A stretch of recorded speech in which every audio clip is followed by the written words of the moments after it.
It is a week marked by a moment of reckoning for racial justice, by new calls to hold accountable those behind the January 6th insurrection, and by President Biden's ambitious push to combat climate change.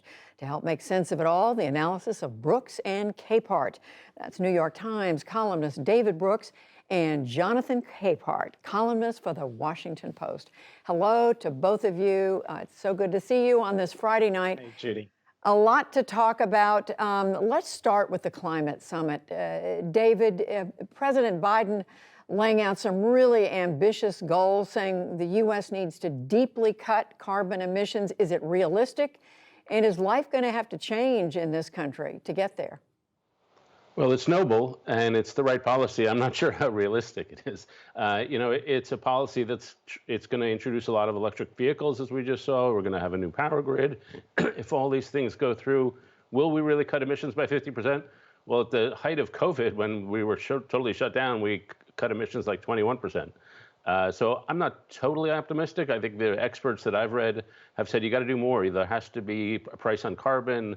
You'd have to pretty much get rid of natural gas, evolve that out of existence, as well as oil-burning cars. So that's pretty radical stuff.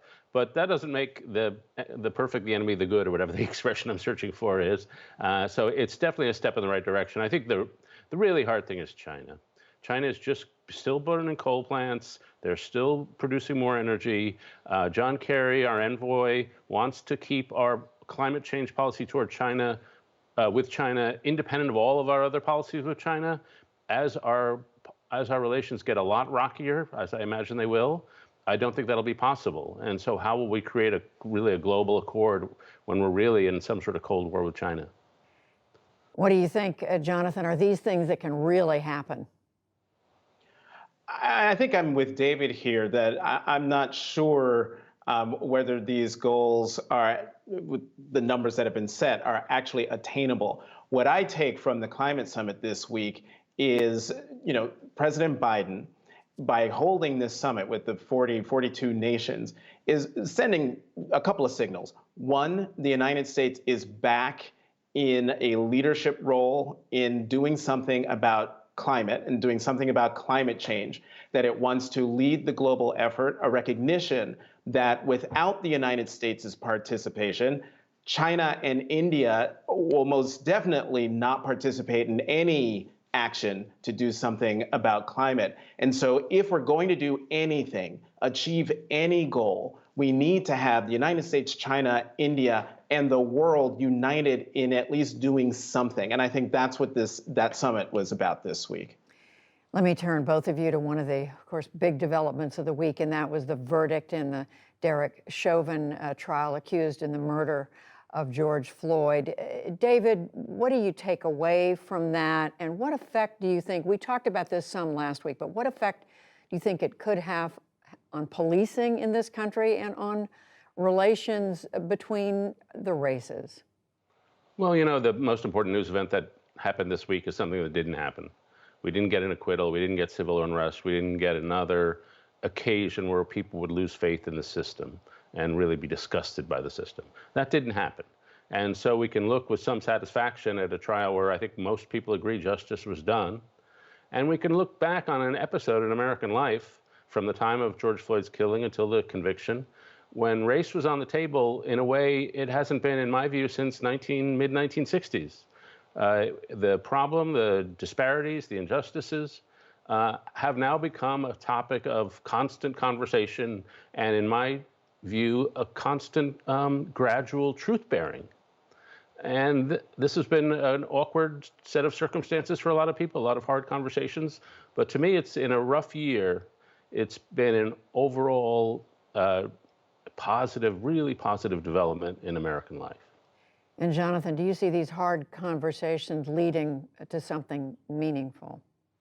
I hope so, Judy. The conviction of Chauvin, what's interesting is that as wonderful as the conviction is, it is just a drop in the bucket in terms of solving the overall problem. Just moments literally before the verdict came down, there was the shooting in Columbus. And while we can, quibble over the details of that shooting, the main thing that animates African Americans is this question: why is it that when law enforcement and African Americans interact, more often than not, African Americans are the ones who are injured, shot, or killed? And that is the overall question that needs to be answered. And I think these tough conversations that David is talking about that have been reignited over the last year, they must continue. This conversation cannot end. The verdict, the Chauvin guilty verdict on all three counts, cannot be the end of the conversation. It has to be the beginning or the continuation of a conversation that has been needed to be had in America for a very long time. And David, do you see it continuing? I do, and I think there's going to be progress on policing. I'm optimistic that the United States Senator Tim Scott, the Republican, and Cory Booker, the Democrat, will reach a deal, and that we will actually have a major police reform. I do think there has to be not just a change in procedures, there has to be a change in culture. Mm-hmm. The African Americans need to feel safe, and that means the police cannot have to be in the community, working with the community. And police officers have to feel safe, and that means the community has to be working with the police officers. And so it's the relationship between people in the community and people in the police force. It's community policing in its real form that is the solution, more beyond changing some procedures or some immunities. And Jonathan, again, I know we talked about it last week, but is your sense that after this, we are going to see change?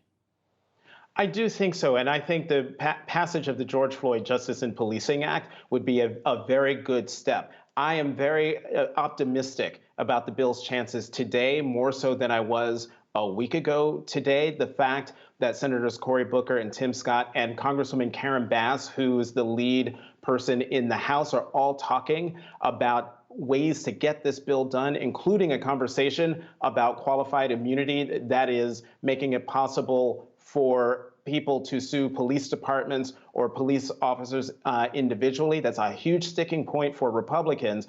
But the fact that Senator Scott put out a compromise that is, well, maybe not the police officers individually, but police departments, let's have that conversation. That was a very good signal that the George Floyd Justice in Policing Act actually stands a chance of passing and becoming law.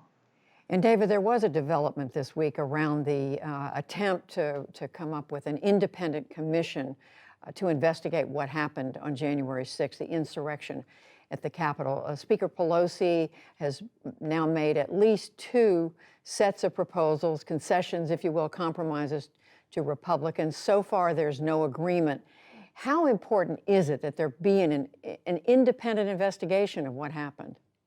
Yeah, this was a classic Republican moment. Nancy Pelosi said she made these 2 concessions, had sent a letter over to the Republicans, and the Republicans said, "We got a letter. Where's the letter? It was like we're pretending to talk. We're not really talking." I think we should have a commission. It was A, a major event in American life, but B, and here I side a little with the Republicans who want to broaden the scope. I think we should not just investigate this as a one-day crime that happened. I think we have a problem, an ongoing problem and a growing problem of violent extremism in this country, mostly on the right, mostly characterized by things like January 6th, but also a bit on the left. I think we need a commission that would say, what is the map of violent extremism in this country? How do these people communicate? Is there outside help? There are all sorts of fundamental questions that, if you broaden the scope of the thing, would help us deal with whatever future Charlottesville or Portland is coming down the road. And I think that is the core problem we're facing here.